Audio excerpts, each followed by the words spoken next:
قولا سديدا يا أيها الذين آمنوا اتقوا الله আল্লাহ সুবহানাহু ওয়া তাআলা বললেন আল্লাহকে ভয় করো এবং সত্য বলো মিথ্যা বলিও না মিথ্যা তোমাকে জাহান্নামের দিকে নিয়ে যাবে আর সত্য তোমাকে আল্লাহর জান্নাতের দিকে নিয়ে যাবে এই জন্য মিথ্যা আমরা বলবো না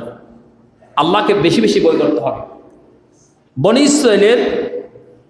একজন লোক ছিল তার নাম ছিল কিফির কেমন করে তারা ভয় করতেন যে কথা বললেন সাহাবাবার একটি কথা বলে শেষ করে দিচ্ছি সাহাবাই কেরাম কিভাবে বই করতেন বনি ইসরাইলেরটা পড়া বললাম আমাদের নবীজির একজন সাহাবী ছিল সাহালাবা ওনার বয়স ছিল তখন 16 বছর তিনি রাস্তা দিয়ে চলাফেরা করার সময় হঠাৎ করে ওনার এই দুটো চোখ একটা বাড়ির দিকে চলে গেলেন এই সাহালাবা রাদিয়াল্লাহু তাআলা আনহুর চোখটা চলে গেলেন তখন তিনি এখানে পর্দা ছিল না পর্দা না থাকার কারণে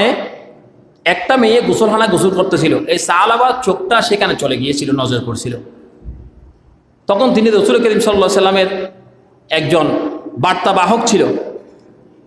এখন আমি নবীজিকে কিভাবে মুখ দেখাবো আয় এখন নবীর হাসে কেন যাইও আয় তো জানা করে কি করি কারণ নবী হদ জিবা চোখে দেখিব চোখ জানা করে ফেলাই কেন বুঝে দে চোখে জিবা দেখিব চোখ জানা করে ফেলাই হাত জিবা তো জিবা হাত জানা করে ফেলাই ফা দি যাবা হাড়ে গিয়ে ফা জানা করে ফেলাই মুখ দি যাবা হত হয়ে মুখ জানা করে ফেলাই তা আয় তো চোখ চাই না তো চোখ জানা হয়ে গেল আমার এখন আমি নবীর কাছে কিভাবে যাব উনি একটা মদিনা শরীফের মদিনাতুল মুনাওয়ারা থেকে একবারে শেষ প্রান্তরে মক্কা মদিনার অনেক দূরে জায়গা থেকে গিয়ে অবস্থান করলেন তিনি এই পাহাড়ের গোড়ায় গিয়ে তিনি দীর্ঘদিন পর্যন্ত অনেক দিন পর্যন্ত কান্নাকাটি করতেছে এখানে সাহাবাই কারামারা চিন্তিত হলেন কি রে সাহালাবা কোথায় গেল নবীজি বললেন এই সাহাবীরা যাও সাহালাবা কোথায় আছে তোমরা খুঁজে নিয়ে আসো এখন সাহালাবা রাদিয়াল্লাহু তাআলা আনহুকে খোঁজার জন্য বের হয়ে গেলেন তারা সেখানে গিয়ে দেখতে পেলেন একেবারে মদিনাতুল মুনাওয়ারার শেষ দিকে গিয়ে ওই জায়গায় গিয়ে বললেন যে কিছু বেদুই লোক ছিল তাদেরকে বললেন এই তোমরা কি এখানে একজন লম্বা সুন্দর একটা লোক দেখেছ বললো যে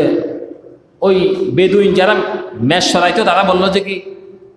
আপনি কি ক্রন্দন করতেছে যে কাঁদতেছে এরকম কোনো লোক খুঁজতেছেন সাহাবী দেখে বলতেছে যে সাহাবীরা বলতেছে যে একজন লোককে লম্বা দেখেছেন সুন্দর একটা লোক দেখেছেন তখন ওরা উল্টো প্রশ্ন করে বললো যে আপনি কি একজন লোক কান্না করতেছে তাকে খুঁজতেছেন কারণ সাহালাবা রাদিয়াল্লাহু তাআলা আনহু ওই জায়গায় গিয়ে দিনের পর দিন রাতের পর রাত কান্না করতেছে কেন কান্না করতেছে শুধু চোখ দিয়ে জেনা করে নাই শুধু চোখ পড়েছে একটা বেগানা মহিলার দিকে এই জন্য আল্লাহকে কেমন ভয় করতেন সাহাবায়ে কেরাম রাদিয়াল্লাহু তাআলা আলাইহিম আজমাইনগণ এরপরে সেখানে একটা গিয়েছিল গুহা ছিল গুহার মধ্যে একবার উঠতেন আবার নামতেন মাগরিবের সময় বের হতেন আবার ঢুকে যেতেন তো যারা মেশরাইতো বিদুই লোকেরা বললো যে একটা লোক এখানে আসে কিন্তু প্রত্যেকদিন কান্না করে জানে না লোকটাকে আমরা দুধের একটা পেয়ালা দিই দুধের পেয়ালাটা এরকম কাছে নেওয়ার পরে আর খাই না এটা হাত থেকে এরকম পিছন দিকে নিয়ে ফেলে এই গুহায় একবার উপর দিকে যায় আবার নিচের দিকে আসে তো তিনি বললেন যে হয়তো আজকে যেহেতু কথাগুলি যেরকম বর্ণনাগুলি ঠিক আছে আমরা একটু দেখি ওনার কাছে উনি আসলে লোকটা কি আমাদের সাহাবী ভাই নাকি অন্য কেউ দেখলেন যে গুহার থেকে বের হইল তখন সাহাবাই কেরাম বললেন দেখি ভাই নবীজি পাঠিয়েছেন তোমাকে নেওয়ার জন্য বলছেন না না আমি এত খারাপ মানুষ আমার বিপক্ষে কি কোনো আল্লাহ দরবার থেকে কোনো নবীজির কাছে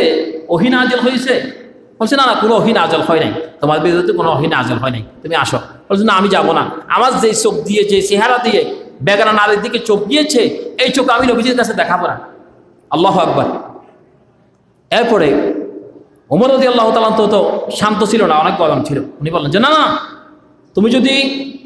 এই কথা যদি না মানো আমি উল্টা কিন্তু সিদ্ধান্ত নিব তোমাকে কঠিন ভাবে তোমাকে নিয়ে যাব আমি ওনাকে যদি ধরে আনতে বলে বেঁধে নিয়ে আসে উনি বলল যে না তোমাকে নিয়ে যাব আসো নবীজির দরবারে গেলেন যাওয়ার পরে রাসূল করিম সাল্লাল্লাহু আলাইহি ওয়াসাল্লামকে কথাগুলি বর্ণনা করলেন বলেন যে ইয়া রাসূলুল্লাহ আমি তো একটা মেয়ের প্রতি চোখ নজর চলে গেল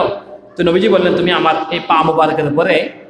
সাহালাবার এই মাথাটাকে রাখলেন বললেন যে সাহালাবা তুমি এখানে একটু বিশ্রাম করো বলছি ইয়া রাসূলুল্লাহ আপনি আমাকে ছেড়ে দেন না আমি তো অনেক নাফরমানি করে ফেলেছি